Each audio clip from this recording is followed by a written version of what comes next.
Les amis, contre-offensive ukrainienne, échec total, débandade totale, les forces armées épuisées parce qu'ils n'étaient pas nombreux. En termes de nombre, ils ne pouvaient pas quand même réussir cette grande contre-offensive tant chantée par l'Occident. Des vrais experts avaient averti que l'Ukraine ne pouvait pas. Victor Orban l'a dit, certains généraux américains dans les instituts d'études de guerre ont dit cela.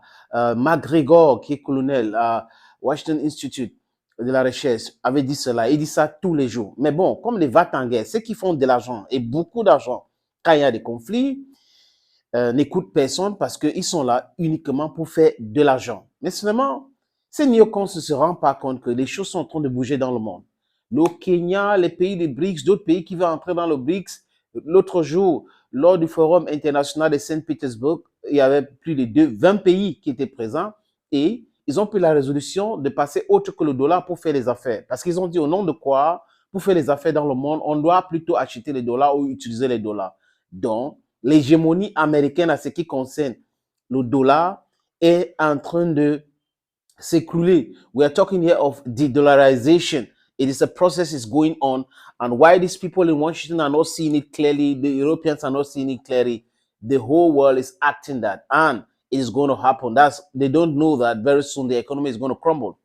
Les amis, ils lancent leur contre-offensive, ou ce qu'ils ont commencé à appeler la grande contre-offensive. Depuis 6 mois, non, bon, 6 mois, voilà les amis, depuis 6 mois, ils parlent de grands contre-offensives, l'Ukraine est en train de se préparer, nous sommes en train de les envoyer, les chars Abrahams, les AMX, voilà, français, nous les envoyons les HIMARS, on envoie les Challenger, on envoie les Bradley, tous les jours ils ont chanté cela. Et boum, ils lancent leur contre-offensive, du moins la grande contre-offensive, avec la publicité de donc, no comment. Oui, et les médias qui travaillent pour l'Ukraine en Occident, du moins pour les vassaux de l'Occident en Ukraine, font quoi? Mot d'ordre, respecter. Mais les Russes font quoi? Ils font une conférence de presse où ils expliquent que, Poutine l'a dit, la contre-offensive ou la grande contre-offensive ukrainienne a déjà commencé sur 3 fronts. Et on nous parle de 3 brigades sur 12. C'est-à-dire que de 8 à 9 000 personnes. Pour combattre une armée qu'eux-mêmes ils disent de 200 personnes sur le terrain. 200 000 personnes, je voulais dire les amis. Même si c'était 100 000 personnes. Avec la technologie, un pays qui produit les armes, ce n'est pas un pays qui commande les armes comme l'Ukraine. Et comment comprendre que les gens peuvent penser dans leur tête que en contribuant, en donnant les armes à un pays, ils peuvent réussir à épuiser un pays qui produit les armes tous les jours. C'est un pays qui s'est préparé pour la situation actuelle. La Russie s'est préparée depuis longtemps. Est-ce que c'était possible de faire cela? Ils n'ont pas compris. Maintenant, ils sont en train de crier, oh, les Russes ont lancé leur offensive. Les Russes n'ont jamais cessé de continuer à se battre dans différentes zones. On a utilisé Wagner pour récupérer Bakhmut et Soledar, dont les Russes sont toujours en action depuis longtemps. Et ce n'est que normal, ça me tourne quand même de voir les gens qui font comme si... Ce n'est que normal que quand ton ennemi est faible, donc il pensait qu'il était fort, quand il devient faible, hein, you walk on him. Regardez la Deuxième Guerre mondiale, qu'est-ce qui s'est passé? Les Allemands ont malmené les Russes pendant un moment, 1 à 2 ans. Et les Russes ont réuni leurs forces, ils ont contre-attaqué jusqu'à arriver à Berlin. Et vous savez vous-même que ce sont les Russes qui ont gagné, ou l'Union soviétique a gagné la Deuxième Guerre mondiale. Ce n'est pas les Américains. Ils sont entrés dans cette guerre très tard. Oui, parce qu'il y avait des accords anglo-américains et tout cela. Vous comprenez les amis? Churchill certainement a discuté avec Franklin Roosevelt, qui s'est dit, OK, on envoyait quand même les armes aux Britanniques pour les soutenir contre les Allemands, et les Allemands étaient en train de couler les bateaux, donc dans la mer, il y avait cette guerre-là. Mais on est entré effectivement à la guerre, à quelle période? Parce qu'ils n'ont pas voulu. Les Canadiens et les Américains ont fait ce qu'on appelle le landing en Normandie. Quand les Allemands étaient déjà faibles. Les Allemands étaient déjà poussés jusqu'à en Allemagne même.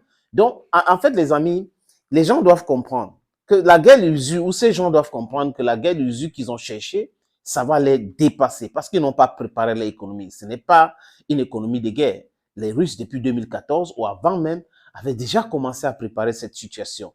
Et boum, ils sont tombés dans leur propre piège. On va appliquer des 11 000, 13 000, 30 000 trains de sanctions et ça va faire tomber l'économie russe. Parce que si l'économie russe chute aujourd'hui, le peuple russe va se retourner contre Vladimir Poutine. Et vous voyez, et ils n'auront pas les moyens pour continuer la guerre, l'effort de guerre. Incroyable. Comme si nous étions dans un monde européano-américain ou américano-européen. Non, le monde consiste à beaucoup de continents, beaucoup d'autres pays qui n'ont rien à voir avec cette façon bellicisme de faire des choses. Les amis, les Russes ont lancé. Ils continuent avec leur offensive. Mais ils disent, non, c'est maintenant que les Russes lancent. Bon, bref, considérons cela. Et ils ne donnent pas de la bonne information. Les Ukrainiens sont en train de fuir beaucoup de leur position parce que les forces ukrainiennes sont épuisées. Ils sont vraiment épuisés. Voilà le mot. Ils sont épuisés. Et les missiles russes font mal tous les jours. Ça détruit des infrastructures militaires, ça détruit des dépôts d'armes que l'Occident envoie, ça détruit beaucoup de choses. Donc, ces gars sont dépassés. Blinken, d'ailleurs, était en Chine pour parler de la guerre. Il ne faut pas croire que c'était pour l'amitié. C'était pour parler de la guerre. Ils sont en train de voir comment essayer de pousser la Chine à parler à Moscou de revenir sur la table des négociations. Mais seulement, les conditions de Vladimir Poutine sont claires. Il a dit devant une délégation de présidents africains qu'il est ouvert pour les négociations. C'est plutôt Zelensky qui a dit non, nous ne voulons pas de négociations. Et ils ont menti sur quoi? Menti sur l'explosion qui a eu lieu à Kiev pendant que les chefs d'État africains étaient présents. Voyez-vous, les amis, ils ont menti sur ça. Bon, les amis, je vous suggère donc de regarder cette autre vidéo qui parle de la situation en Ukraine. Ça vient de nos amis qui commencent à vouloir dire la vérité sur la pression, voilà, sur notre pression, parce qu'on fait un travail de réinformation et un travail aussi de essayer de déconstruire. Donc, on réinforme et on déconstruit les mensonges. Si on est journaliste, si on est expert, de façon froide, nous devrons expliquer les choses aux gens. Maintenant, si on est propagandiste, on dit des choses seulement d'un côté ou en communiquant. C'est clair. Donc, il ne faut pas que les gens portent les vestes de journalistes alors qu'ils sont en fait des communicants ou des propagandistes. Let's watch. On en vient à l'essentiel. Hier, on évoquait la pause de la contre-attaque ukrainienne sur le front. Pause évidemment contrainte et forcée, mais vous allez peut-être en parler également avec cette idée que l'Ukraine, pour l'instant, n'avait pas réussi à trouver la brèche par laquelle elle allait pouvoir s'engouffrer pour forcer les lignes de défense russes. Eh bien, on apprend aujourd'hui que la Russie ne se contente pas de défendre, de poser de gros problèmes à cette armée ukrainienne, mais qu'elle contre-attaquait à son tour sur le front pour tenter elle aussi de regagner des territoires. Alors, faut-il s'en inquiéter tout simplement? Et cette armée russe est-elle décidément plus robuste et plus résiliente que ce qu'on imaginait? D'abord, de quoi s'agit-il? Voici les indispensables avec Fanny Veil.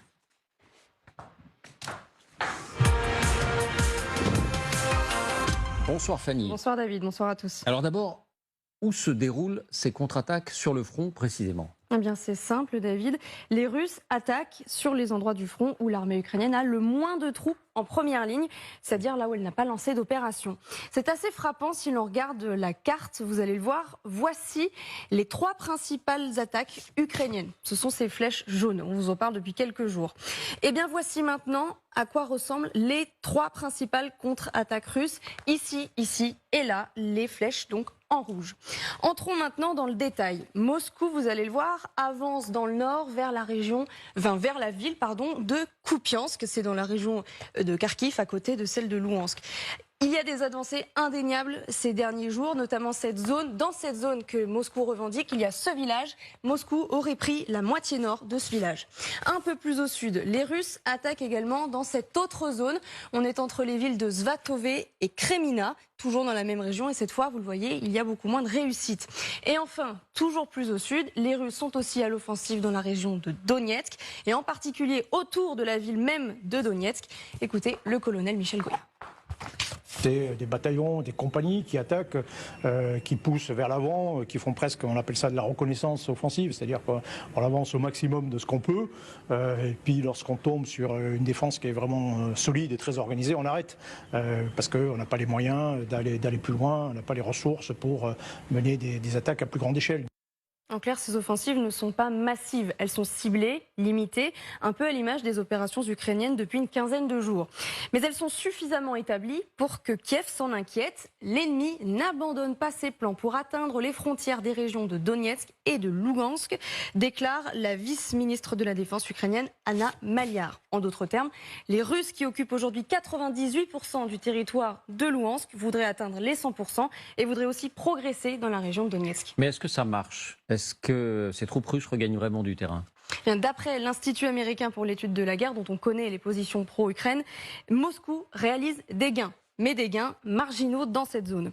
En revanche, ce que l'on apprend aussi, c'est qu'au-delà de ces 3 zones de contre-attaque, les batailles plus au sud, là où se joue précisément la contre-offensive ukrainienne, font régulièrement bouger les lignes de front et que sur ce terrain-là, Moscou aussi reprend parfois du terrain. Plus 20 km² environ sur le front de Zaporijjia, plus 23 km² sur celui juste à côté de Velika Novosilka. Ça, c'est pour la semaine dernière, d'après le cartographe français qui se fait appeler Poulet Volant sur les réseaux sociaux. On en parle souvent ici. Rien de significatif donc, comme du côté ukrainien d'ailleurs, mais c'est tout de même à noter. Voilà, on est là encore dans l'épaisseur du trait, comme on le disait. Mais tout de même, ça compte. Comment les Russes s'y prennent-ils pour ces contre-attaques ? Mais les images diffusées par l'armée russe montrent une stratégie assez proche, là encore, de ce que l'on connaît côté ukrainien. On a presque peine d'ailleurs à reconnaître les troupes de Moscou. Vous allez le voir, reconnaissance à l'aide d'un drone pour localiser les cibles, puis déploiement de l'artillerie et tir à distance sur ces mêmes cibles. Et enfin, la dernière étape, la sortie des blindés, voire des chars d'assaut pour viser les positions ukrainiennes. Dans le même temps, les Russes n'ont pas abandonné leur stratégie des vagues humaines, comme on l'avait vu d'ailleurs à Bakhmout. Regardez ces images de drones ukrainiens. On est toujours dans la région de Donetsk. La position des soldats de Kiev se trouve juste ici, et puis celle des Russes est symbolisée par ces drapeaux. Et vous le voyez, ils arrivent donc de 2 côtés, sauf qu'ils sont repérés à ce moment-là par les Ukrainiens qui tirent donc avec leur artillerie sur les 2 groupes de soldats russes. Soldats russes qui doivent donc rebrousser chemin. On les a entourés ici en rouge. On les voit courir vers l'arrière. Cette fois, l'assaut a échoué, mais les Russes retenteront plus tard encore et encore. Et puis dernier point, David, il existe aussi, semble-t-il, des méthodes un peu plus radicales, comme les chars kamikazes. Celui que vous allez voir a été rempli d'explosifs. Les Russes le font avancer à distance, vers une position ukrainienne, et puis ils sautent sur une mine et se retrouvent immobilisés. C'est alors que les soldats ukrainiens vont le détruire avec un missile anti-char, et vous l'avez vu, le char explose à ce moment-là, et c'est là on comprend, au vu de l'ampleur de la détonation, qu'il a bel et bien été piégé. La déflagration, vous l'avez vu, est effectivement impressionnante. Merci Fanny. Vous avez vu vous-même, les amis, c'est comme ça qu'ils procèdent. Mais seulement, ça commence à arriver. Ils vont finir par dire la vérité. Parce que nous tous, nous voulons la paix. Nous tous, nous voulons que le peuple ukrainien vit normalement. Nous tous, nous voulons aussi que la Russie a des garanties de sécurité. Les Européens ne peuvent pas avoir les garanties de sécurité. Les Américains ne peuvent pas avoir les garanties de sécurité. Et ils ne veulent pas que les autres demandent leur sécurité. La Chine a le droit de demander des garanties de sécurité. La Russie aussi a le droit de demander des garanties de sécurité. Imaginez un scénario, les amis, où les Russes mettent les armes qui peuvent menacer la sécurité américaine au Canada et les bases militaires là-bas, ou en Mexique. Vous imaginez la réaction des Américains? Ça sera très violent. Au nom de quoi eux, ils peuvent faire ça? Hein? Et de l'autre côté, ils imposent tout à tout le monde, le droit international, les pays sont indépendants. Les amis, c'est trop tard. Le monde est en train de changer. We're talking of a unipolar world that is out of topic. Now it's a multipolar world that is in the making. Thank you for watching this video, les amis. On se dit à très bientôt sur ces mêmes plateformes. Bye bye.